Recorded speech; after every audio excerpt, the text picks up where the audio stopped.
ಶಾಲೆ ಅಂತಂದ್ರೆ ವಿದ್ಯಾ ದೇಗುಲ ಅಂತೀವಿ. ಅಂತ ಶಾಲೆಯನ್ನೇ ಹಂತ ಹಂತವಾಗಿ ನಾವು ಹಾಳ್ಗೆಡುತ್ತಾ ಹೋದ್ರೆ ಇವತ್ತು ನಾವು ಅಂಥದ್ದೊಂದು ಶಾಲೆಗೆ ಬಂದಿದ್ದೀವಿ. ತುಮಕೂರು ಜಿಲ್ಲೆಯ ಶಿರಾ ನಗರದಲ್ಲಿರುವಂತಹ ಸರ್ಕಾರಿ ಉರ್ದು ಶಾಲೆಗೆ ಬಂದಿದ್ದೀವಿ. ಈ ಶಾಲೆ ಹಂತ ಹಂತವಾಗಿ ಸಾಯ್ತಾ ಇದೆ ಅಂತ ಇಲ್ಲಿನ ಸ್ಥಳೀಯರು ಆರೋಪಿಸ್ತಿದ್ದಾರೆ. ಹಾಗಿದ್ರೆ ಇಲ್ಲಿನ ಶಾಲೆಗಿರುವಂಥ ಸಮಸ್ಯೆ ಏನು ಅನ್ನುವಂಥದ್ದನ್ನ ಇಲ್ಲಿನ ಸ್ಥಳೀಯರನ್ನ ಮಾತಾಡ್ಸೋಣ. ಸರ್, ನಿಮ್ಮ ಈ ಶಾಲೆ ಹಂತ ಹಂತವಾಗಿ ಹಾಳಾಗ್ತಾ ಇದೆ ಅನ್ನುವಂಥದ್ದು ಏನಾಗ್ತಿದೆ ಅಂತ? ಶಿರಾ ನಗರದ ಮಧ್ಯಭಾಗದಲ್ಲಿದೆ. ಆಮೇಲೆ ಭಾಳ 1928ರಲ್ಲಿ ಇನ್ನು 3 ವರ್ಷ ಕಳೆದ್ರೆ 100 ವರ್ಷ ಆಗುತ್ತೆ ಈ ಶಾಲೆಗೆ. ಬಟ್ ಎಷ್ಟು ಕೆಟ್ಟದಾಗಿದೆ ಅನ್ನೋದಕ್ಕೆ ಇದೊಂದು ಉದಾಹರಣೆ. ಈಗ ನಗರಸಭೆ ಅಧ್ಯಕ್ಷರು ಸಮೇತ ಮುಸ್ಲಿಂ ಇವರೇ ಬಂದಿದ್ದಾರೆ. ಈಗ ಅವರಾದ್ರೂ ಈ ಕಡೆ ಗಮನ ಹರಿಸ್ಬೇಕು. ಅವ್ರಿಗೇನು ಗೊತ್ತಿದೆಯೋ ಹಿಂಗೂ ಗೊತ್ತಿಲ್ಲ. ಯಾಕೆಂತಂದ್ರೆ ಇದೊಂಥರ ಕಸದ ತೊಟ್ಟಿ ಆಗಿದೆ. ಈಗ ಆಲ್ರೆಡಿ ಎಲ್ಲ ನೋಡಿದ್ದೀರಾ. ಈ ಶಿರಾ ನಗರ ತುಂಬ ಬೆಳೀತಾ ಇದೆ. ಶಿರಾ ನಗರ ಬೆಳೆಯೋದಕ್ಕೋಸ್ಕರ ಈಗ KDB ಎಲ್ಲ ಬಂದಿರೋದ್ರಿಂದ, ಫ್ಯಾಕ್ಟ್ರಿಗಳೆಲ್ಲ ಬಂದಿರೋದ್ರಿಂದ ಬಡ ಮಕ್ಕಳು ಎಲ್ಲ ಬರ್ತಾರೆ, ಬಡ ಕೂಲಿ ಕಾರ್ಮಿಕರ ಮಕ್ಕಳೆಲ್ಲ. ಈ ಶಾಲೆನ ಅಭಿವೃದ್ಧಿ ಮಾಡೋದ್ರಿಂದ, ಸರ್ಕಾರಿ ಶಾಲೆ ಉಳಿಸೋದ್ರಿಂದ ಭಾಳ ಒಂದು ಅನುಕೂಲ ಆಗುತ್ತೆ. ಏಕೆಂತಂದರೆ ಇಲ್ಲಿ ಒಂದು ರೀತಿ ಭಾಳ ಸೇಫ್ಟಿ ಆದ ಜಾಗ. ಯಾಕೆಂತಂದರೆ ಹೆಣ್ಮಕ್ಳಿಗೆ ಕಳಿಸೋದಕ್ಕಾಗಲಿ ಶಿರಾ ಸೆಂಟರ್ನಲ್ಲಿ ಇರೋದ್ರಿಂದ ಓಡಾಡ್ತಾ 24 ಗಂಟೆ ಓಡಾಡ್ತಾ ಇರ್ತಾರೆ, 24 ಅವರ್ಸ್. ಇನ್ನೊಂದು 2 ವರ್ಷದಲ್ಲಿ ಶಿರಾ 1 to 2 ಆಗ್ತದೆ. ಏಕೆಂತಂದರೆ ನಗರಸಭೆ ಏನಿದೆ ಅದು ನಗರ ಪಾಲಿಕೆ ಆಗೋ ಚಾನ್ಸಸ್ ಇದೆ. ಆಮೇಲೆ KDBಗೆ ಬಹಳಷ್ಟು ಫ್ಯಾಕ್ಟ್ರಿಗಳು ಬರ್ತಾ ಇರೋದ್ರಿಂದ, ಹೊರಗಡೆ ರಾಜ್ಯದವರು, ಹೊರಗಡೆ ಜಿಲ್ಲೆನವರು ಬರ್ತಾ ಇರೋದ್ರಿಂದ ನಮ್ಮಲ್ಲಿ ಮತ್ತೆ 2 ನದಿಗಳ ನೀರು, ಎತ್ತಿನ ಹೊಳೆ ಮತ್ತು ಭದ್ರಾ ಮೇಲ್ದಂಡೆ ನೀರು ಬರೋದ್ರಿಂದ ಈ ಭಾಳ ಸರ್ಕಾರಿ ಶಾಲೆ ಭಾಳ ತುಂಬ ಅವಶ್ಯಕತೆ ಇದೆ ಅಂತೀನಿ. ಹೆಂಗ್ ಸರ್ ಈ ಶಾಲೆನ ಈಗ ಹಿಂಗೆ ಬಿಟ್ರೆ ಮತ್ತಷ್ಟು ಹಾಳಾಗ್ತಾ ಹೋಗುತ್ತೆ? ಸಂತೆ ನಡೆಯುತ್ತೆ ಅಂತ ಇಲ್ಲಿ. ಹೌದು, ಈ ಶಾಲೆ ಏನಾಗಿದೆ ಅಂದ್ರೆ, ಈ ಶಾಲೆ ಆವರಣದಲ್ಲಿ ಸುಮಾರು ವರ್ಷಗಳಿಂದ ಸಂತೆ ನಡೀತಿತ್ತು. ಈ ಕೊರೋನಾ ಆದ್ಮೇಲೆ ಆ ಶಾಲೆಯ ಒಂದು ಭಾಗವನ್ನು ಬಿಟ್ಟು ಮುಂದಿನ ಭಾಗದಲ್ಲಿ ಶಾಲೆ ಈಗ ಸಂತೆ ನಡೀತಾ ಇದೆ. ಇದಕ್ಕೆ ನಾವು ಬಹಳಷ್ಟು ವರ್ಷಗಳಿಂದ ಹೋರಾಟವನ್ನು ಮಾಡ್ತಾ ಇದ್ವಿ. ಈ ಸಂತೆ ಬೈಲಲ್ಲಿರೋ ಸಂತೆ ಮಾಡುವಂಥವ್ರು ಈ ಶಾಲೆ ನಡೆಸಬೇಕಾದ್ರೆ ಶಾಲೆ ಮಕ್ಕಳಿಗೆ ಅವರ ವಿದ್ಯಾಭ್ಯಾಸಕ್ಕೆ ಅವರಿಗೆ ಧಕ್ಕೆ ಆಗುತ್ತೆ ಮತ್ತು ಆ ವಿದ್ಯಾಭ್ಯಾಸಕ್ಕೆ ತೊಂದರೆ ಆಗುತ್ತೆ ಅನ್ನೋ ದೃಷ್ಟಿಯಿಂದ ನಾವು ಹೋರಾಟವನ್ನು ಮಾಡ್ತಿದ್ವಿ. ಆ ಸಂತೆ ಮೈದಾನ ಬೇರೆ ಕಡೆ ಬದಲಾವಣೆ ಮಾಡಬೇಕು ಅಂತ ಹಿಂದಿನ ಮುನ್ಸಿಪಲ್ ಅಧ್ಯಕ್ಷರಾದಂಥ ಗಾನ್ಪಣ್ಣವರು ಇದ್ದಾಗ ಮತ್ತೆ ಶಾಸಕರಾದಂಥ ಈಗಿನ ಜಯಚಂದ್ರ ಸಾಹೇಬ್ರಿಗೆ ಅವರಿಗೆಲ್ಲ ಗಮನಕ್ಕೆ ತಂದಾಗ 2-3 ಜಾಗವನ್ನು ಗುರುತಿಸಿರು. ಒಂದು ಪತಂಜಲಿ ಎದುರುಗಡೆ ಇರುವಂಥ ಒಂದು ಸರ್ಕಾರಿ ಜಾಗವನ್ನ, ಮತ್ತು ಇನ್ನೊಂದು ನಮ್ಮ ಸ್ಟೇಡಿಯಂ ಹಿಂದಗಡೆ ಇರುವಂಥ ವಿವೇಕಾನಂದ ಸ್ಟೇಡಿಯಂ ಹಿಂಭಾಗದಲ್ಲಿ ಇರುವಂಥ ಒಂದು ಜಾಗವನ್ನು ಗುರುತಿಸಿ, ಅವೆರಡೂ ಕೂಡ ಕೋರ್ಟಿನ ವ್ಯಾಜ್ಯದಲ್ಲಿದ್ದಾವೆ. ಅದಾದ ನಂತರ ಈ ಸಂತೆ ಮೈದಾನ ಬೇರೆ ಕಡೆ ತಗೊಂಡೋಗ್ಬೇಕನ್ನೋ ವಿಚಾರದಲ್ಲಿ ಹೆಚ್ಚು ನಾಗರಿಕರು ಒತ್ತಾಯ ಆದಾಗ ಸೆಂಟ್ ಆನಿಸ್ನ ಒಂದು ಭಾಗದಲ್ಲಿ ಜಾಗ ಕೂಡ ಗುರುತಿಸಿರು. ಆದರೆ ಅದು ಕಾರ್ಯರೂಪಕ್ಕೆ ಬರಲಿಲ್ಲ. ನಾವು ಈ ಹೋರಾಟದ ನೆಲೆಗಟ್ಟಲ್ಲಿ ಒಂದು ಜಾಗವನ್ನು ಕೂಡ ಗುರುತಿಸಿ ಒಂದು ಇದನ್ನು ಕೂಡ ಮಾಡಿದ್ವಿ. ಅದೇನಂದ್ರೆ ರಿಲಯನ್ಸ್ ಬಂಕ್ ಇದೆಯಲ್ಲ, ಅದರಲ್ಲಿ ಏನು IRB ಒಂದು ಜಾಗ ಇದೆಯಲ್ಲ, ಆ ಭಾಗದಲ್ಲಿ ಸುಮಾರು ಗಿಡ ಮರಗಳನ್ನು ಹಾಕಿ ಈಗ ಆಲ್ರೆಡಿ ಅರಣ್ಯ ಇಲಾಖೆ ಒಂದು ಒಳ್ಳೆ ಹಸಿರೀಕರಣ ಮಾಡಿದ್ದಾರೆ.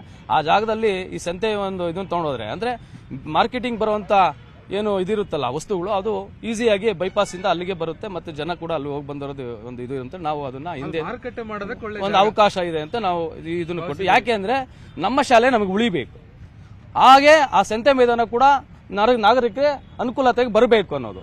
ಇದು ಈ ಶಾಲೆಗೆ ಮುಖ್ಯವಾಗಿ 1928ರಲ್ಲಿ ಕಟ್ಟಿದಂತ ಶಾಲೆ. ಇದರ ಎದುರಿಗಿರೋಂಥ ನಮ್ಮ ಬಾಯ್ಸ್ ಮಿಡ್ಲ್ ಸ್ಕೂಲ್ ಇದೆ, ಅದು ಕೂಡ ಇದೇ ಮೂಮೆಂಟ್ಸ್ ಅಲ್ಲಿ ಕಟ್ಕೊಂಡಿರೋಂಥದ್ದು.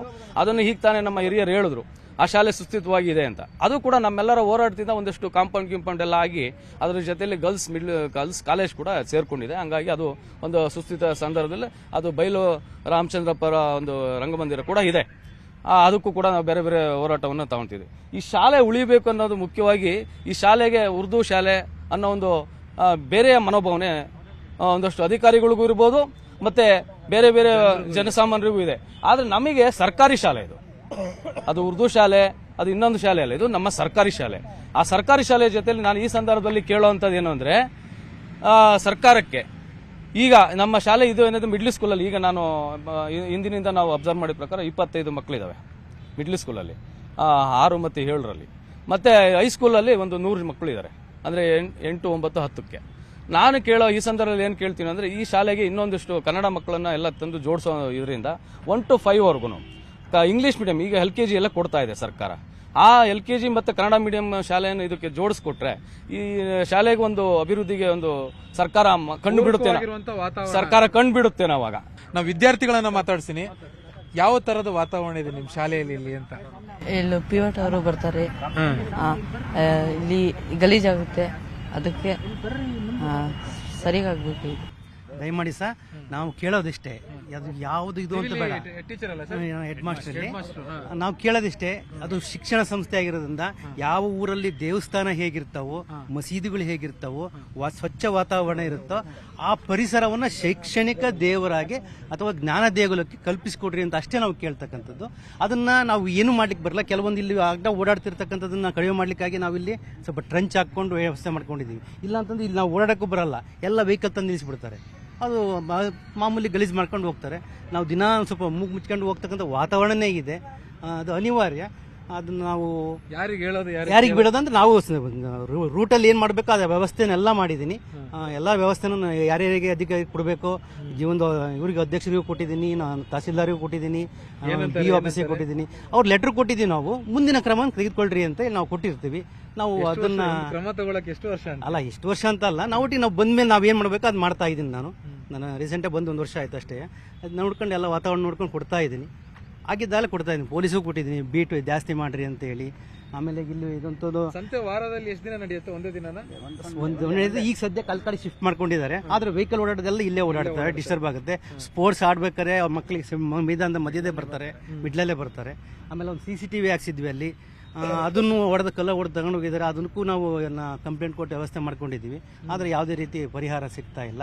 ಒಟ್ಟಿಗೆ ನಮಗೆ ಏನ್ ಬೇಕಿರೋದು ಅಂತಂದ್ರೆ, ಅದು ಏನೇ ಆಗಿರ್ಲಿ ಶಿಕ್ಷಣ ಸಂಸ್ಥೆ ಅಂದ ಮೇಲೆ ಅದಕ್ಕೆ ಬೇಕಾಗಿರ್ತಕ್ಕಂಥ ಪೂರಕ ಶೈಕ್ಷಣಿಕ ವಾತಾವರಣ ಕೊಟ್ರೆ ವಿದ್ಯಾರ್ಥಿಗಳ ಸಂಖ್ಯೆಯನ್ನು ಹೆಚ್ಚು ಮಾಡ್ಕೋಬಹುದು. ಸ್ವತಂತ್ರವಾಗಿ ಅವರೇ ಬಂದು ಸೇರಿಸ್ತಕ್ಕಂಥ ವಾತಾವರಣವನ್ನ ಕಲ್ಪಿಸಿ ಕೊಡ್ತಕ್ಕಂಥದ್ದು ನಿಮ್ಮೆಲ್ಲರ ಜವಾಬ್ದಾರಿ ಅಂತ ನನಗೆ ಕಾನ್ವೆಂಟ್ ಸಂಸ್ಕೃತಿ ಜಾಸ್ತಿ ಇದರಿಂದಾನೇ ಆಗ್ತಿರೋದು ಅಂತ ಅಲ್ಲ. ಅವ್ರು ಹೇಳಿದ ತಪ್ಪೇನಿಲ್ಲ, ಹಂಗೇನಿಲ್ಲ ಸರ್. ಬೇಕಾದ್ರೆ ಇಂಗ್ಲಿಷ್ ಮೀಡಿಯಂ ಕೊಡ್ಬೋದು, ಕೊಟ್ರೆ ಇನ್ನೂ ಸ್ಟ್ರೆಂತ್ ಮಾಡ್ಕೊಂಡು ದಟ್ ಈಸ್ ಏನ್ ಬೇಕೋ ವ್ಯವಸ್ಥೆ ಮಾಡ್ಕೊಂಡು ಕಾಂಪೌಂಡ್ ವ್ಯವಸ್ಥೆ ಆದ್ಮೇಲೆ ಒಂದು ಹದ್ದು ಬಸ್ತು ಒಂದು ಸೌಕರ್ಯ ಕೊಟ್ರೆ ನಾವೆಲ್ಲ ಮಾಡ್ತಾ ಹೋಗ್ಬೋದು. ಅದು ಬಹಳ ಅನುಕೂಲ ಆಗುತ್ತೆ. ವಾತಾವರಣ ಸೃಷ್ಟಿ ಮಾಡ್ಕೊಡ್ಬೇಕು ಅಷ್ಟೇ ಸರ್. ಯಾಕಂದ್ರೆ ಅದು ಒಂದ್ ದಿವಸದ ಕೆಲಸ ಅಲ್ಲ. ಸ್ವಚ್ಛತೆ ಅಂದ್ರೆ ಇವತ್ತು ಮಾಡಿ ಸುಮ್ಮನಾಗೋದಲ್ಲ, ದಿನ ಮಾಡ್ತಾ ಇರ್ತಕ್ಕಂಥದ್ದು. ದಿನ ಹಂಗಾಗ್ತಾ ಇದೆ ವಾತಾವರಣ. ಸರ್, ಕುಡುಕರು ಅಡ್ಡಾಗಿ ಹೋಗಿದೆ ಸರ್ ಶಾಲೆ. ಹೌದು, ಶಾಲೆಯಲ್ಲಿ ಒಂದು ರೌಂಡ್ ಹಾಕಿದ್ರೆ ನಮಗೆ ಎಣ್ಣೆ ಬಾಟ್ಲಿಗಳ ಬೇಜಾನ್ ಸಿಗ್ತದೆ ಇಲ್ಲಿ. ಹೌದು ಸರ್, ಈಗೇನು ಈಗ ನಮ್ಮ ತಾಲೂಕು ಆಡಳಿತ ಆಗಿರ್ಬೋದು, ನಗರಸಭೆ ಆಡಳಿತ ಇರ್ಬೋದು, ಸಂಪೂರ್ಣ ವಿಫಲವಾಗಿದೆ ಸರ್. ಅದು ಮಾನ್ಯ ಶಾಸಕರು ಈ ಕಡೆ ಗಮನ ಹರಿಸಬೇಕು. ಹಾಗೆ ನಮ್ಮ ಅಧ್ಯಕ್ಷ ಸಮೇತನು ಬಂದು ಇಲ್ಲಿ ವೀಕ್ಷಣೆ ಮಾಡಬೇಕು. ನಮ್ಮ ಆರಕ್ಷಕರು ಏನಿದ್ರು ಶಿರಟ್ಟವನು ಮಂಜೇಗೌಡರು ಇಲ್ಲಿ ಅತಿ ಹೆಚ್ಚು ಭೇಟಿ ಹಾಕಿಸಿ ಇಲ್ಲಿ ನಮ್ಮ ವಿದ್ಯಾರ್ಥಿಗಳಿಗೆ ಓದಕ್ಕೆ ಸಹಕಾರ ಮಾಡ್ಕೊಡಕ್ಕಂತ ಈ ಮುಖ ಕೇಳ್ಕೊಂತೀವಿ. ಅಂದ್ರೆ ಪೊಲೀಸರು ಬೀಟ್ ಹಾಕಬೇಕು, ಪೊಲೀಸರು ಕ್ರಮ ತಗೋಬೇಕು ಅನ್ನೋದು ಸೆಕೆಂಡ್ರಿ. ನಿಮ್ಮ ಊರಲ್ಲಿರುವಂತ ಒಂದು ಸರ್ಕಾರಿ ಶಾಲೆ, ನಿಮ್ಮ ಊರವರೇ ಈಗ ಕುಡ್ಕೊಂಡು ಎಣ್ಣೆ ಬಾಟ್ಲಿ ಬಿಸಾಕ ಹೋಗಿರ್ತಾರೆ, ಅವ್ರಿಗೊಂದು ಕನಿಷ್ಠ ಜ್ಞಾನ ಬೇಡುವ ಅಂತ. ಇಲ್ಲ ಸರ್, ಈಗ ಪಬ್ಲಿಕ್ ವಿದ್ಯೆ ಅಲ್ವಲ್ಲ, ಆ ಕಾರಣಕ್ಕೆ ಅವ್ರಿಗೆ ಅರಿವಿರಲ್ಲ. ಅರಿವು ಮೂಡಿಸೋಂತ ಕಾರ್ಯಕ್ರಮ ಮಾಡಬೇಕು. ಅದು ಈಗ ನಮ್ಮ ನಗರಸಭೆರಾಗಿರ್ಬೋದು, ನಮ್ಮ ಈ ಸ್ಥಳೀಯ ಶಾಸಕರಾಗಿರ್ಬೋದು, ಇವರು ಈ ಕಡೆ ಗಮನ ಹರಿಸ್ಬೇಕು ಸರ್. ಹರಿಸಿದ್ರೆ ಮಾತ್ರ ಇದು ಬದಲಾವಣೆ ಆಗುತ್ತೆ. ಸರ್, ಹೇಗೆ ಸರ್ ಈ ಶಾಲೆ? ಸರ್, ಆದ್ರೆ ಹೆಂಗೆ ಅಂತ ಶಾಲೆ ನೋಡಿದ್ರೆ, ಈಗ ಈ ಶಾಲೆ ನೋಡಿದ್ರೆ ಈ ಸರ್ಕಾರದ ಆಡಳಿತ ವೈಖರಿ ಹೇಗಿದೆ ಅಂತೇಳಿ ನಾವು ನೋಡಬಹುದು. ಇವತ್ತಿನ ಹೃದಯ ಭಾಗದಲ್ಲಿ, ಅದು ತಾಲೂಕಿನ ನಗರದ ಮಧ್ಯಭಾಗದಲ್ಲಿರುವಂತ ಶಾಲೆ ಬಹಳ ವರ್ಷಗಳಿಂದ ಬಹಳ ದುಸ್ಥಿತಿನಲ್ಲಿದೆ. ಇದನ್ನ ಈ ಕಳೆದ 40 ವರ್ಷದಿಂದ ರಾಜಕೀಯ ಕ್ಷೇತ್ರದಲ್ಲಿ ಗಣನೀಯ ಸೇವೆ ಮಾಡಿರುವಂತ ಮಾನ್ಯ ಜಯಚಂದ್ರ ಅವ್ರಿಗೆ ಯಾಕಿದು ಗಮನಕ್ಕೆ ಬರ್ತಾ ಇಲ್ಲ ಅಂತೇಳಿ ಬಹಳ ನೋವಿನ ಸಂಗತಿ. ಬರ್ತಾರೆ ತಿಥಿಗೋ, ಮತ್ತೊಂದು ಗೃಹ ಪ್ರವೇಶಕ್ಕೋ, ಮತ್ತೊಂದು ಏನಕ್ಕೋ ಬರ್ತಾರೆ. ಸಮಸ್ಯೆಗಳ ಇರೋ ಕಡೆ ಬರಲ್ಲ. ಸಮಸ್ಯೆ ಇರೋ ಕಡೆ ಅದು ಪರಿಹಾರ ದಿಕ್ಕಲ್ಲಿ ಕೆಲಸ ಮಾಡ್ತಾ ಇಲ್ಲ. ನೋಡಿ, ಇವತ್ತೇನಾಗ್ತಾ ಇದೆ ದೇಶದಲ್ಲಿ, ರಾಜ್ಯದಲ್ಲಿ ಎಲ್ಲವೂ ಖಾಸಗೀಕರಣ ಆಗ್ತಾ ಇದೆ. ಶಿಕ್ಷಣ ಖಾಸಗೀಕರಣ ಆದ್ರೆ, ಆರೋಗ್ಯ ಖಾಸಗೀಕರಣ ಆದ್ರೆ ಜನರ ಜೀವನ ಹೆಂಗೆ? ಬಡವರು ಹೇಗೆ ವಿದ್ಯಾಭ್ಯಾಸ ಮಾಡಬೇಕು? ಹೇಗೆ ಆರೋಗ್ಯ ಕಾಪಾಡಬೇಕು? ನಾವು 1984ರಲ್ಲಿ ಕರ್ನಾಟಕ ರಾಜ್ಯ ರೈತ ಸಂಘದ ಅಧ್ಯಕ್ಷರಾಗಿದ್ದಂಥ ಪ್ರೊಫೆಸರ್ ನಂಜುಂಡಸ್ವಾಮಿ ಅವರು ಹೇಳಿದರು, ಈ ಶಿಕ್ಷಣವನ್ನು ರಾಷ್ಟ್ರೀಕರಣ ಮಾಡಬೇಕು, ಖಾಸಗೀಕರಣ ಇರಬಾರ್ದು, ಪ್ರತಿಯೊಬ್ಬರಿಗೂ ಈ ದೇಶದ ಪ್ರಜೆಗೆ ಉಚಿತವಾಗಿ ಶಿಕ್ಷಣ ಕೊಡಬೇಕು ಅಂತೇಳಿ. ಇವತ್ತು ಉಚಿತ ಹೋಗಿದೆ. ಬಂಡವಾಳಶಾಹಿಗಳು ಶಾಲಾ ಕಾಲೇಜುಗಳನ್ನು ತೆರೀತಾ ಇದ್ದಾರೆ, ದೊಡ್ಡ ದೊಡ್ಡ ಅದ್ಭುತವಾದಂಥ ಕಟ್ಟಡಗಳನ್ನ ಕಟ್ತಾ ಇದ್ದಾರೆ. ಇವತ್ತು LKG ಮಕ್ಕಳಿಗೆ 1 ಲಕ್ಷ ಕಟ್ಟಬೇಕು, ಓದಿಸ್ಬೇಕು ಅಂದರೆ ಕೂಲಿ ಕಾರ್ಮಿಕರು ಬಡ ರೈತರು ಹೇಗೆ ಶಿಕ್ಷಣ ಮಾಡೋ ಅಂಥದ್ದು, ಹೇಗೆ ಮಕ್ಕಳನ್ನ ವಿದ್ಯಾಭ್ಯಾಸ ಮಾಡೋ ಅಂಥದ್ದು. ಇವತ್ತು ಶಿಕ್ಷಣ ಇಲ್ಲದ ಮೇಲೆ ಆ ದೇಶದ ಅಭಿವೃದ್ಧಿ ಸಾಧ್ಯ ಇಲ್ಲ ಅಂತೇಳಿ ನಾವೆಲ್ಲ ತಿಳ್ಕೊಂಡಿದ್ದೇವೆ. ಇವತ್ತು ಶಿಕ್ಷಣದ ಸ್ಥಿತಿ ಇವತ್ತು ಅಧೋಗತಿಗೆ ಹೋಗಿದೆ.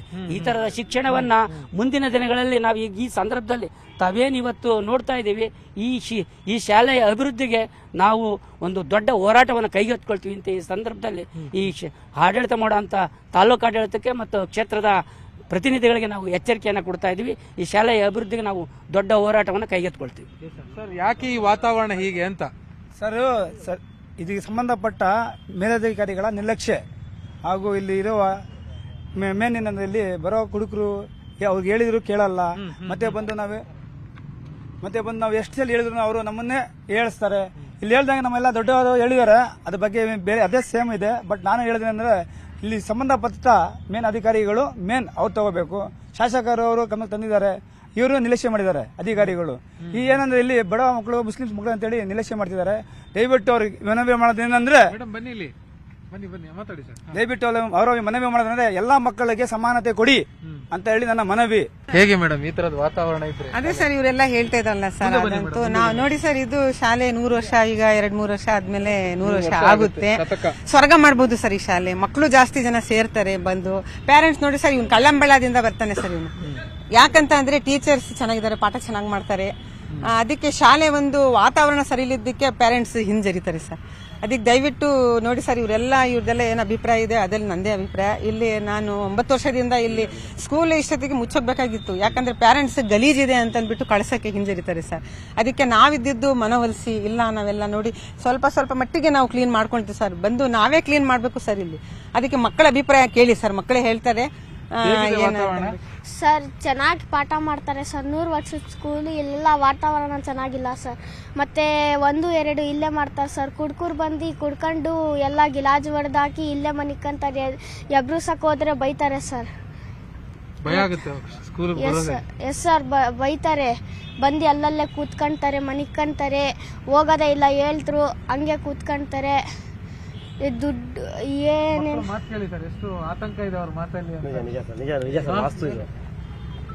ಎಲ್ಲ ಬಾಟ್ಲಿ ಎಲ್ಲ ಇಲ್ಲೇ ಹೊಡೆದಾಕ್ತಾರೆ. ಎಬ್ರಸಕ್ ಹೋದ್ರೆ ನಮಗೆ ಬೈಯಕ್ ಬರ್ತಾರೆ, ಹೊಡಿಯಕ್ಕೆ. ಎಷ್ಟನೇ ಕ್ಲಾಸ್ ನೀವೀಗ? 7th. 6th ಇಂದ ಬರ್ತಾ ಇದ್ದಾನೆ ಸರ್. 6th 7th ಇಲ್ಲಿರೋದು. ಅದಕ್ಕೆ ಮಕ್ಕಳು ನೋಡಿ ಸರ್, ಊರಿಂದ ಆಚೆ ಇರೋ ಶಾಲೆ ಇದು. ಶಾಲೆ ಇಷ್ಟ, ಆದ್ರೆ ವಾತಾವರಣ ಚೆನ್ನಾಗಿಲ್ಲ. ಪಾಠ ಎಲ್ಲ ಚೆನ್ನಾಗಿ ಮಾಡ್ತಾರೆ, ವಾತಾವರಣ ಚೆನ್ನಾಗಿಲ್ಲ. ಸುಮಾರು ಹುಡುಗರು ನೋಡ್ತಿದೀವಿ, ಲಕ್ಷಾನ್ಗಟ್ಲೆ ಕೊಡಿಸಿ ಓದಿಸ್ತಿದ್ದಾರೆ. ಆದ್ರೆ ಇದಕ್ಕೂ ನಾವು ಆ ತರಾನೇ ಒಂದು ವಾತಾವರಣ ತರಬಹುದು. ಯಾಕಂದ್ರೆ ಕಮರ್ಷಿಯಲ್ ಜಾಗ ಸರ್, ಕಾಂಪ್ಲೆಕ್ಸ್ ಕಟ್ಬಿಟ್ಟು ಅದೇ ಬರೋದು ಆದಾಯ ಟೀಚರ್ಗಳಿಗೂ ಹೆಚ್ಚಾಗಿದ್ದ. ಅವ್ರಿಗೆ ಸ್ಯಾಲ್ರಿ, ಹುಡುಗರಿಗೆ ಒಂದು ಶೂ, ಬುಕ್ಸ್, ಬ್ಯಾಗ್, ಒಂದು ವ್ಯಾನ್ ಎಲ್ಲ ಮಾಡಬಹುದು. ಎಲ್ಲರಿಗಿಂತ ಜಾಸ್ತಿ ನಮ್ಮ ಸಿರಾ ಒಂದು ಕೌನ್ಸಿಲರ್ ಇದಾರಲ್ಲ ಸರ್, 31 ಕೌನ್ಸಿಲರ್ ಸರ್. ಅವ್ರ ಮಕ್ಳೇನೋ ಒಂದು ದೊಡ್ಡ ಸ್ಕೂಲ್ನಾಗ ಓದಿರ್ತಿರ್ಬೋದು. ಅದೇ ಓದ್ತಿದೆ ಸರ್, ಅವ್ರ ಮಕ್ಳು ದೊಡ್ಡ ಸ್ಕೂಲ್ನಾಗ ಓದ್ತಿದ್ದಾರೆ. ಈ ಮಕ್ಳಿಗೆ ಯಾರು ಸರ್ ಹೇಳೋರು? ಹೇಳಿ ಸರ್, ಈ ಮಕ್ಳಿಗೆ ಯಾರು ಹೇಳೋರು ಸರ್? ಯಾಕಂದ್ರೆ ಈಗ ಒಂದು 50 ಹುಡುಗರು ಬರ್ತಿಲ್ಲ ಸರ್. ಎಷ್ಟು ದೊಡ್ಡ ಫೀಲ್ಡ್ ಐತೆ, ನೀವೇ ಓಡಾಡಿ ನೋಡ್ರಿ. ಎಲ್ಲ ಕಸ ಎಲ್ಲಾನು ನೋಡ್ರಿ ನೀವು. ಕಸ, ಕುಡ್ಕರು ಬಾಟ್ಲು. ಇವಾಗ ಏನು ನಮ್ಮ ಶಾಸಕರಿಗೆ ಏನಾಗೈತೆ ನಮಗೆ ಗೊತ್ತಿಲ್ಲ. ಅವ್ರು ಯಾಕೆ ಗಮನಕ್ಕೆ ಬರ್ತಾರೆ? ಪ್ರತಿಯವ್ರು ಹೇಳಿದ್ರಲ್ಲ, ಅವ್ರು ಬರ್ತಾನೆ ಇರ್ತಾರೆ, ಪ್ರತಿಯೊಂದು ನೋಡ್ತಾನೆ ಇರ್ತಾರೆ. ಯಾಕಂದ್ರೆ ಸರ್ ಇದು ಎಲ್ಲ ನಮ್ಮ ಹಕ್ಕು ಸರ್. ಇದು ನಾವು ಹೋಗ್ಬಿಡ್ತೀವಿ ಸರ್, ನಮ್ಮ ಮಕ್ಳದ್ದು ಭವಿಷ್ಯ ಸರ್ ಇದು. ನಮ್ಮ ಮಕ್ಳು ಭವಿಷ್ಯ ಸರ್ ಇದು. ಸರ್ಕಾರದಲ್ಲಿ ಪ್ರತಿ ಬಾರಿ ಬಜೆಟ್ ಅಲ್ಲಿ ಶಿಕ್ಷಣಕ್ಕೆ ಅಂತಾನೆ ದುಡ್ಡು ಇಡ್ತಾರೆ. ಅದ್ರಲ್ಲಿ ಅಭಿವೃದ್ಧಿಗೆ ಒಂದಷ್ಟು ಫಂಡ್ ಮಾಡ್ತಾರೆ. ಎಲ್ಲಿ ಹೋಗ್ತಾ ಇದೆ ಅಭಿವೃದ್ಧಿ ದುಡ್ಡು ಅಂತ ಗೊತ್ತಾಗ್ತಾ ಇಲ್ಲ. ಯಾಕಂತಂದ್ರೆ ಇಷ್ಟೊಂದೆಲ್ಲ ನೋಡ್ತಾ ಇದ್ರೆ ಅದು ಯಾವ್ದು ಮಾದರಿ ಇಲ್ಲಿ ಕಾಣಿಸ್ತಾ ಇಲ್ಲ. ಹಂಗೇನಾದ್ರೂ ಅಭಿವೃದ್ಧಿ ಆಗಂಗಿದ್ರೆ ಇಂಥ ಶಾಲೆಗಳು, ಇಂಥ ವಾತಾವರಣದಲ್ಲಿ ಸರ್ಕಾರಿ ಶಾಲೆಗಳಂತೂ ಇರ್ತಾ ಇರಲಿಲ್ಲ. ಇಲ್ಲಿ ಈ ಶಾಲೆನಲ್ಲಿ ವಿಶೇಷವಾಗಿ ಬರ್ತಕ್ಕಂಥವ್ರು ನಗರ ಪ್ರದೇಶದಲ್ಲಿ ಬೀಡಿ ಕಾರ್ಮಿಕರು, ಸಣ್ಣ ವ್ಯಾಪಾರ ಮಾಡ್ತಕ್ಕಂಥ, ಅತಿ ಸಣ್ಣ ವ್ಯಾಪಾರ ಮಾಡ್ತಕ್ಕಂಥ, ಒಂದೊತ್ತಿಗೂ ಒದ್ದಾಡ್ತಕ್ಕಂಥ ಬಡ ಕುಟುಂಬಗಳ ಮಕ್ಕಳುಗಳು ಮಾತ್ರನೇ ಇಲ್ಲಿ ಬರ್ತಾ ಇರೋದು. ಒಂದಷ್ಟು ದುಡಿಮೆ ಇರೋರು, ಆರ್ಥಿಕವಾಗಿ ಇಂಪ್ಲಿಮೆಂಟ್ ಆಗಿರೋರು ಎಲ್ಲ ಪ್ರೈವೇಟ್ ಶಾಲೆಗಳಿಗೆ ಹೋಗ್ತಾ ಇದ್ದಾರೆ. ಆದರೆ ಸರ್ಕಾರ ಇವತ್ತು ತನ್ನ ಶಾಲೆಗಳನ್ನ ಶೋಷಣೆ ಮಾಡ್ತಾ ಬೇರೆ ಶಾಲೆಗಳಿಗೆ ಅಭಿವೃದ್ಧಿ ವಿಚಾರದಲ್ಲಿ ಬೇರೆ ಬೇರೆ ತರ ಅನುದಾನಗಳನ್ನ ಕೊಡ್ಕೊಂಡು ಅವ್ರನ್ನ ಬೆಳೆಸ್ತಾ ಇದ್ದಾರೆ, ಶಾಲೆಗಳಿಗೆ ಅನುಕೂಲ ಮಾಡ್ಕೊಡ್ತಾ ಇದ್ದಾರೆ. ತನ್ನ ಶಾಲೆಗಳನ್ನ ಹಾಳು ಮಾಡ್ಕೊಳ್ತಾ ಇದೆ. ಹಾಗಾಗಿ ಇಲ್ಲಿಂದ ಶಾಸಕರಿರ್ಬೋದು, ಸಚಿವರು ಸಾಕಷ್ಟು ಅನುಭವ ಇರ್ತಕ್ಕಂಥವ್ರು. ಅವ್ರು ಯಾರೇನು ಹೊಸದಾಗಿ ಫ್ರೆಶರ್ಸ್ ಏನಲ್ಲ. ಹಾಗಾಗಿ ಇದೇ ರೋಡಲ್ಲಿ ಓಡಾಡ್ತಾ ಇರ್ಬೇಕಾದ್ರೆ ಅವ್ರು ಯಾಕೆ ಈ ಕಡೆ ನೋಡಿಲ್ಲ ಅಂತ ನಮ್ಗಂತೂ ಅನುಮಾನ ಇದೆ. ಕಾರ್ ಹೋಗ್ತಾ ಇದ್ರೆ ಕಾರಲ್ಲಿ ಕೂತು ನೋಡಿದ್ರು ಸಾಕು ಪರಿಸ್ಥಿತಿ ಗೊತ್ತಾಗುತ್ತೆ. ಈ ಕಡೆ ತಿರುಗರು ಕೂಡ ನೋಡ್ತಾ ಇಲ್ಲ, ಇದು ಸ್ಪಷ್ಟವಾಗಿ ಕಾಣ್ತಾ ಇದೆ. ಇದೇನು ತುಂಬಾ ದೂರ ಇಲ್ಲ, ನಗರ ಪ್ರದೇಶದ ಮಧ್ಯಭಾಗದಲ್ಲಿ ಇರ್ತಕ್ಕಂಥ ಶಾಲೆ. ಇನ್ನು ಮುಂದೆ ಇದನ್ನ ಸರಿ ಮಾಡ್ತಾರೆ ಅಂತ ನಾವೀಗ ನಿಮ್ಮ ಮುಖಾಂತರ ನಾವು ಒಂದು ಆಹ್ವಾನ ಮಾಡ್ತಾ ಇದ್ದೀವಿ, ಮನವಿ ಮಾಡ್ತಾ ಇದ್ದೀವಿ. ಸರ್, ಕನ್ನಡ ಪರ ಹೋರಾಟಗಾರಿದ್ದಾರೆ ನಮ್ಮ ಜೊತೆಗೆ. ಹೇಳೋಣ ಸರ್, ಹೇಳಿ. ನಿಮ್ಮ ಸರ್ಕಾರಿ ಶಾಲೆ ಯಾಕೆ ಎಷ್ಟೊಂದು ನಿರ್ಲಕ್ಷ್ಯ? ಸರ್, ನಾವು ಹೋಸತಿ BO ಅವ್ರಿಗೂ ಲೆಟರ್ ಕೊಟ್ಟಿದ್ವಿ, ಇದ್ರ ಬಗ್ಗೆ ನಾವು ಪ್ರತಿಭಟನೆ ಮಾಡಿದೀವಿ. ನಾವು ರಕ್ಷಣಾ ವೇದಿಕೆಯಿಂದ ನಾರಾಯಣಗೌಡರು ಬಂದವರು ಇದ್ರ ಬಗ್ಗೆ ಪ್ರತಿಭಟನೆ ಮಾಡಿದ್ರು ಅವಾಗ ಆಗಿದ್ದ ಶಾಸಕರು ಅದ್ರ ಸ್ಪಂದಿಸಿಲ್ಲ ಸರ್. ಶಾಸಕರ ಬಗ್ಗೆ ಹೇಳೋದಲ್ಲ ನಾವು, ಈಗ MP ಇದಾರೆ, ಇಲ್ಲಿ ಕಾರಜೋಳ ಇದಾರೆ ಸರ್, ಅವ್ರಿಗೂ ಜವಾಬ್ದಾರಿ ಬೇಕು ಸರ್. ಇಲ್ಲಿ ಅವ್ರು ಗೆದ್ದೋಗಿದ್ದಾರೆ, ಚಿದಾನಂದ ಸಾಹೇಬ್ರು ಇದಾರೆ, ಇವ್ರಿಗೆಲ್ಲ ಯಾಕೆ ಕಣ್ಣಿಗೆ ಕಾಣ್ತಿಲ್ಲ ಅನ್ನೋದು. ಚೈತನ್ಯ ಸಾಹೇಬ್ರು ಒಬ್ಬರೇ ಇದಕ್ಕೆ ಹೊಣೆ ಅಲ್ಲ ಸರ್. ಜ್ಞಾನ ಪ್ರತಿನಿಧಿ ಆದ್ಮೇಲೆ ಗೆಲ್ದ ಅವ್ರ ಕಾರಣ ಇದೆ, ಬರ್ಬೇಕು ಸರ್ ಅವರು. ಹಂಗಾರೆ ಸ್ಕೂಲ್ ಬೇಡ ಇದು ಬಂದು ನೋಡಬೇಕು, ಬರೋದೇ ಇಲ್ಲ ಸರ್. ಅದೇ ಅವ್ರ ಕಡೆ ಬರ್ತಾರೆ ಅಷ್ಟೇ. ಇಲ್ಲಿ ಅವ್ರು ಯಾರೋ ಫಾಲೋವರ್ಸ್ ಆಗಿದ್ರೆ ಬರಲ್ಲ, ಪ್ರಯೋಜನ ಇಲ್ಲ. ಇದು ಮಾರ್ಬಿಡ್ತಾರೆ ಬೇಕಾರೆ, ಸ್ವಲ್ಪ ದಿನ ಹೋದ್ರೆ ಏನ್ ಸರ್ ಇದನ್ನ ಮಾರಾಕ್ತಾರೆ, ಅಡ್ರೆಸ್ ಪಕ್ಕ ಮಾರಾಕ್ತಾರೆ ಸರ್. ಇದು ಯಾಕಂದ್ರೆ ಕಮರ್ಷಿಯಲ್ ಜಾಗ, ಎಲ್ಲರೂ ಕಣ್ಣಿದೆ ಇದ್ರ ಮೇಲೆ. ಸ್ಕೂಲ್ ಯಾಕೆ ಬಿಡ್ ಮಾಡೋಣ ಅಂತ. ಇದ್ರ ಮೇಲೆ ಆದಾಯ ಇಲ್ವಲ್ಲ ಇವರಿಗೆ, ಆದಾಯ ಇದ್ರೆ ಏನ್ ಬೇಕು ಡೆವಲಪ್ ಆಗುತ್ತೆ ಸರ್. ಇಷ್ಟೇ ಹೇಳೋಣ ಮಾತು ಮುಗಿಸ್ತೀನಿ ಸರ್. 3 ಪಕ್ಷದ ಶಾಸಕರು ಇಲ್ಲಿಂದಾನೇ ಓಡಾಡ್ತಾರೆ ಸರ್. ಬೊಮ್ಮಾಯಿ ಅವರು ಮುಖ್ಯಮಂತ್ರಿ ಆದಾಗ್ಲೂ ಓಡಾಡಿದ್ದಾರೆ, ಯಡಿಯೂರಪ್ಪನವ್ರು ಮುಖ್ಯಮಂತ್ರಿ ಆದಾಗ್ಲೂ ಓಡಾಡಿದ್ದಾರೆ, ಕುಮಾರಸ್ವಾಮಿ ಅವರು ಓಡಾಡಿದ್ದಾರೆ, ಇವಾಗ ಇರುವಂತ ಸಿದ್ದರಾಮಯ್ಯನವರು ಓಡಾಡಿದ್ದಾರೆ ಸರ್. ಯಾವ ಭಾಷೆಯಲ್ಲಿ ಈ ರಾಜಕಾರಣಿಗಳು ನಾವು ಹೇಳ್ಬೇಕಂತ ನಮ್ಗಂತೂ ಅರ್ಥನೇ ಆಗ್ತಿಲ್ಲ ಸರ್. ಇಲ್ಲಿ ಕಕ್ಕಸ್ ಮಾಡ್ತಾರೆ ಸರ್. ಆ ಕಕ್ಕಸ್ನ ಬೆಳಿಗ್ಗೆ ಮಕ್ಕಳು ಕ್ಲೀನ್ ಮಾಡಿ ಪಾಠ ಕಲಿಬೇಕು ಅಂತಂದ್ರೆ ಇನ್ನು ಯಾವ ಇದ್ರಲ್ಲಿ ಇದೀವಿ ಅಂತ ನಾವು ಸರ್. ಸಂವಿಧಾನದ ಬುಕ್ ಇಟ್ಕೊಂಡು ಸಂವಿಧಾನನ ಜಾರಿಗೆ ತರ್ತೀವಿ ಅಂತ ಬರೇ ಬುಲ್ಡೆ ಬಿಟ್ಕೊಂಡೆ ಬಂದ್ಬಿಟ್ರು ಇವರೆಲ್ಲ. ಸರ್, ಇವರು ಈ ಮಕ್ಕಳು ತಂದೆ ತಾಯಿಗಳು ಕೂಲಿ ಮಾಡ್ತಾರೆ ಸರ್, ಪೇಪರ್ ಆಯ್ತಾರೆ, ಬಾಟ್ಲ್ ಆಯ್ತಾರೆ, ಬೀಡಿ ಸುತ್ತಾರೆ. ಇಂಥವ್ರ ಮಕ್ಕಳು ಸರ್ ಓದ್ತಿರೋದು. 40-50 ಸಾವಿರ ಕೊಟ್ಬಿಟ್ಟು ದೊಡ್ಡ ಸ್ಕೂಲಲ್ಲಿ ಓದ್ಸಕ್ಕಾಗುತ್ತಾ ಸರ್? ಬಿಜೆಪಿಯಿಂದ ವಿಧಾನ ಸಭೆ MLCಗಳು ಇಲ್ಲಿರೋವಂಥದ್ದು ಸರ್. ಪ್ರತಿ 24 ಗಂಟೆ ಇಲ್ಲಿಂದಾನೆ ಓಡಾಡ್ಬೇಕೆಲ್ಲ. ಯಾವ ಅಧಿಕಾರಿಗಳಿಗೆ ಏನಂತ ಹೇಳೋಣ ಸರ್? ದೊಡ್ಡದಾಗಿ ಮಾತಾಡ್ಬಿಟ್ರೆ ಟಾರ್ಗೆಟ್ ಮಾಡ್ಬಿಡ್ತಾರೆ, ಅವ್ರ ಮೇಲೆ ಏನೋ ಒಂದು ಪೊಲೀಸ್ನವ್ರಿಗೆ ಬಿಟ್ಬಿಟ್ಟು, ಅಥವಾ ಇವ್ನು ಸರಿ ಇಲ್ಲ, ಇವ್ನು ಹಂಗೆ ಮಾತಾಡ್ದ ಹಿಂಗೆ ಮಾತಾಡ್ದ ಅಂತಾರೆ. ಈ ಮಕ್ಕಳು ಪರಿಸ್ಥಿತಿ ಏನು ಸರ್? ಬಹಳ ಖುಷಿ ಆಯ್ತು ಸರ್. ನ್ಯೂಸ್ 18 ಅವ್ರಿಗೆ ನಾವು ಸಿರಾಜನ ಪೂರ್ತಿ ಅಭಿನಂದನೆ ಕೊಡ್ತೀವಿ ನಿಮ್ಗೆ. ಉರ್ದು ಸ್ಕೂಲ್ ಅಂತ ನೀವು ತಾತ್ಸಾರ ಮಾಡಂಗಿದ್ರೆ ನಿಮ್ಗೆ ಇದು ಒಂದು ಆಪ್ಷನ್ ತಗೊಳ್ಳಿ. ಉರ್ದು ಸ್ಕೂಲ್ಗೆ ಅಂತ ಒಂದು 5-6 ರೂಮ್ ಮಾಡಿ ಅಲ್ಲಿ ಓದ್ತಿರೋ ಮಕ್ಕಳು ಓದ್ತಾ ಇರ್ಲಿ. ಮಧ್ಯಭಾಗದಲ್ಲಿ ಫೀಲ್ಡ್ನ ಇಂಪ್ರೂವ್ಮೆಂಟ್ ಮಾಡಿಬಿಟ್ಟು ಅಂಗನವಾಡಿಗೆ ಒಂದು ಸೆಕ್ಷನ್ ಮಾಡಿ, ಬೇರೆ ಕನ್ನಡ ಸ್ಕೂಲ್ ಎಲ್ಲಿ ಹಾಳಾಗಿದೆಯಾ ಆ ಸ್ಕೂಲ್ ರೂಮ್ಗಳು ಇದರಲ್ಲೇ ಮಾಡಿ ಸರ್. ಎಲ್ಲ ಮಕ್ಕಳು ಸರ್ವಧರ್ಮ ಅಂತ ಏನೋ ದೊಡ್ಡದಾಗಿ ಮಾತಾಡ್ಬಿಡ್ತೀರಲ್ಲ, ನಾವೆಲ್ಲರಿಗೂ ನ್ಯಾಯ ಕೊಡ್ತೀವಿ, ನಾವು ಎಲ್ಲ ಜಾತಿ ಜನಾಂಗಕ್ಕೂ ನ್ಯಾಯ ಕೊಡಿಸ್ತೀವಿ, ಅಭಿವೃದ್ಧಿ ಪಡಿಸ್ತೀವಿ ಅಂತಿರಲ್ಲ, ಆ ತರ ಒಂದು ಕಾನ್ಸೆಪ್ಟ್ ಮಾಡಿ. ಒಟ್ಟಿನ ನಾವು ಕೇಳೋದಿಷ್ಟೇ, ನಾವು ಸರ್ಕಾರಿ ಶಾಲೆ ಉಳಿಬೇಕು. ನಾನು ನಮ್ಮ ಚಿಕ್ಕನಕುಂಟೆ ಶಾಲೆಯಲ್ಲಿ STMC ಅಧ್ಯಕ್ಷರಾಗಿದ್ದೀನಿ. ಅಲ್ಲಿ ಅನುದಾನ ಏನು ಗೊತ್ತಲ್ಲ ಸರ್. 5,000 ರೂಪಾಯಿ ಏನೋ ಹಾಕ್ತಾರೆ, ಅದರಲ್ಲಿ ಚಾಪೀಸು ಡೆಸ್ಟರ್ ಅದನ್ನ ತಗೊಳೋದಕ್ಕೆ ನಾನು ಸೈನ್ ಹಾಕ್ತಿದ್ದೀನಿ, ಅಷ್ಟಕ್ಕೆ ಮಾತ್ರ ಬಿಡಿಸ್ತಾರೆ. ಬಿಟ್ರೆ ನಮ್ಮ ಶಾಲಾ ಅಭಿವೃದ್ಧಿ ಅನುದಾನ ಏನಾದ್ರು ಬಂದ್ರೆ ಅದರಲ್ಲಾದ್ರೂ ಇಂಪ್ರೂವ್ಮೆಂಟ್ ಮಾಡೋದು. ಇಲ್ಲಿ ಆಟದ ಮೈದಾನ ಇಲ್ಲ. ನಮ್ಮ ಶಿರಾ ಶಾಸಕರು ಎಲ್ಲ ಸ್ಟೇಡಿಯಂ ಹುಡ್ಕಾಡ್ತಾ ಇದ್ದಾರೆ. ಸ್ಟೇಡಿಯಂ ಮಾಡಬೇಕು, ನಾವು ಇನ್ನೊಂದು ಏನೋ ಮಾಡ್ಬೇಕಂತ. ಮೊದಲು ಇಲ್ಲಿ ಶಿರಾ ಆಟದ ಮೈದಾನ ಮೊದಲು ಮಾಡ್ಬೇಕಾಗಿರೋದು. ಇಲ್ಲಿ ಏರ್ಪೋರ್ಟಿಗೆ ನಾವು ಗಗನಯಾತ್ರೆ ಮಾಡಿದೀವಿ, ಏರ್ಪೋರ್ಟ್ ಅಲ್ಲಿ ಓಡಾಡ್ಬೇಕಂತ ಇದೀವಿ. ಇಲ್ಲಿ ನಾವು ನೆಲದಲ್ಲಿ ಓಡಾಡಕ್ಕೆ ರಸ್ತೆ ಸರಿ ಇಲ್ಲ, ಗುಂಡಿಗಳು ಬಿದ್ದಿದ್ದಾವೆ. ಈ ಶಾಲೆಗೆ ಕಾಂಪೌಂಡ್ ಇಲ್ಲ. ಮೊದಲು ಕಾಂಪೌಂಡ್ ಹಾಕಿ ಬಂದೋಬಸ್ತ್ ಮಾಡಿ ಯಾರು ಅಕ್ರಮ ಚಟುವಟಿಕೆ ಮಾಡಿದರೆ ಅನಧಿಕೃತ ವ್ಯಕ್ತಿಗಳು ಬರ್ದಂಗೆ ಇದನ್ನು CC ಕ್ಯಾಮೆರಾ ಹಾಕ್ಸ್ರಿ, ಮತ್ತೆ ಇದನ್ನು ತಡೀಲಿ, ಮಕ್ಕಳ ಶಿಕ್ಷಣವನ್ನು ಉಜ್ವಲಗೊಳಿಸ್ರಿ ಅಂತ ನಾನು ಹೇಳಿ ಮಾತು ಮುಗಿಸ್ತೀನಿ ಸರ್. ಸರ್, ಹೇಗೆ ಸರ್ ಕೊನೆಯದಾಗಿ ಸರ್, ನಮ್ಮ ಮಕ್ಕಳು ಕಲಿಯುವಂತ ಶಾಲೆ ಇಷ್ಟೊಂದು ಅಧ್ವಾನ ಶಾಲೆ ಅಭಿವೃದ್ಧಿ ಆಗ್ಬೇಕು ಅಂದ್ರೆ ಫಸ್ಟ್ ಸಂತೆ ಸ್ಥಳಾಂತರ ಆಗ್ಬೇಕು, ಅವಾಗಲೇ ಈ ಶಾಲೆ ಅಭಿವೃದ್ಧಿ ಆಗುತ್ತೆ. ಮತ್ತೆ ಇಲ್ಲಿ ಕನ್ನಡ ಮಾಧ್ಯಮ ಶಾಲೆನ ಇದು ಮಾಡ್ಕೊಡ್ಬೇಕು.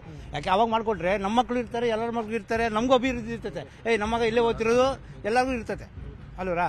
ಫಸ್ಟ್ ಸಂತೆ ಬೇಡ, ನಮಗೆ ಇಲ್ಲಿ ಅವಶ್ಯಕತೆ ಇಲ್ಲ. ನಮಗೆ ಅಲ್ಲಿ ಸರ್ಕಾರ ಸಂತೆ ಬೇಡ, ಬೇಜಾನ್ ಜನ ಇದೆ. ಅಣ್ಣವ್ರು ಹೇಳಿದಾಗ ಬೇರೆ ಎಲ್ಲ ಕಡೆ ಇದೆ, ನಮಗೇನು ಬೇಕಾಗಿಲ್ಲ. ಇಲ್ಲಿ ಶಾಲೆ ಅಭಿವೃದ್ಧಿ ಆಗಬೇಕು, ಅದು ಹೋಗ್ಬೇಕು, ಸಂತೆ ತೆಗಿಬೇಕು. ಅಭಿವೃದ್ಧಿ ಮಾಡೋರೇ ಇಲ್ವಲ್ಲ ಸರ್? ಮಾಡ್ತೀವಿ, ಎಲ್ಲರೂ ಮಾಡ್ಕೊಳ್ತೀವಲ್ಲ. ಎಲ್ಲ ಮಕ್ಕಳು ಈಗ ಇವ್ರ ಪೇರೆಂಟ್ಸ್ ಇವ್ರ ಮಗ ಇರ್ತಾರೆ, ಅಣ್ಣನ ಮಗ ಇರ್ತಾನೆ, ನಮ್ಮ ಶಾಲೆಯಲ್ಲಿ ಓದ್ತಿದಾರಪ್ಪ, ನಮ್ಮ ಹುಡುಗ ಅವಾಗ ಜಾತೀಯತೆ ಬರಲ್ಲ. ಇಲ್ಲಿ ಕನ್ನಡ ಮಾಧ್ಯಮ ಒಂದು ಆದ್ರೆ ಸರಿ ಹೋಯ್ತು. 5 ಕ್ಲಾಸ್ ವರ್ಗ ಮಾಡ್ಕೊಳ್ಳಿ. 1ನೇ ತರಗತಿಯಿಂದ 5 ಕನ್ನ ಸ್ಯಾಂಕ್ಷನ್ ಮಾಡ್ಕೊಳ್ಳಿ. ನಮ್ಗೆ 7, 8 ಏನು ಬೇಕಾಗಿಲ್ಲ. ಯಾಕೆಂದ್ರೆ ಸಣ್ಣ ಮಕ್ಕಳಿಗೆ ರೋಡ್ ದಾಟ್ಬೇಕಂದ್ರೆ ಬಹಳ ಸಮಸ್ಯೆ ಏನೈತೆ.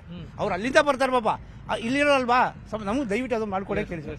ಅಂದ್ರೆ ಶಾಲೆಯನ್ನ ಜ್ಞಾನ ದೇಗುಲವಿದು, ಕೈ ಮುಗಿದು ಒಳಗೆ ಬಾ ಅನ್ನುವಂಥದ್ದನ್ನ ಹಿರಿಯರು ನಮಗೆ ಹೇಳಿಕೊಟ್ಟಿದ್ದಾರೆ. ಆದ್ರೆ ಈ ಶಾಲೆಗೆ ಬರಬೇಕು ಅಂತಂದ್ರೆ ಕೈ ಮುಗಿದಲ್ಲ, ಈ ಕಡೆ ಮೂಗು ಮುಚ್ಕೊಂಡು ಬರಬೇಕಾಗಿರುವಂತ ಪರಿಸ್ಥಿತಿ ಇರುವಂತದ್ದು. ಕುಡುಕರ ಅಡ್ಡೆ ಆಗೋಗಿದೆ, ಅನೈತಿಕ ಚಟುವಟಿಕೆಗಳ ತಾಣ ಆಗೋಗಿದೆ ಈ ಶಿರಾ ಪಟ್ಟಣದಲ್ಲಿರುವಂತ ಈ ಒಂದು ಸರ್ಕಾರಿ ಉರ್ದು ಪ್ರಾಥಮಿಕ ಶಾಲೆ. ಆದಷ್ಟು ಬೇಗ ಸಂಬಂಧಪಟ್ಟ ಅಧಿಕಾರಿಗಳು ಈ ಶಾಲೆಯನ್ನ ಅಭಿವೃದ್ಧಿ ಪಡಿಸುವ ನಿಟ್ಟಿನಲ್ಲಿ ಕಾರ್ಯಪ್ರವೃತ್ತರಾಗಬೇಕು ಅನ್ನುವಂಥದ್ದು ಸ್ಥಳೀಯರು ಮತ್ತು ವಿದ್ಯಾರ್ಥಿಗಳು, ಈ ಒಂದು ಶಾಲೆಯಲ್ಲಿರುವಂತಹ ಶಿಕ್ಷಕರ ಮಾತು.